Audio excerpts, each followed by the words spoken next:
I promise you this is the best meat pie recipe you would see. It's one delicious and easy way to get the best dough. So today I'll be showing you all you need is your flour, your salt, and cold butter. Emphasis on cold butter. Go ahead to mix this briefly, then add your cold water to it and knead for 5 to 7 minutes. Don't knead for too long.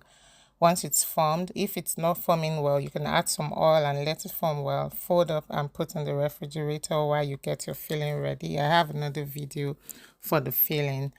Please, if you haven't subscribed, please do. I appreciate you all, and click the notification for more.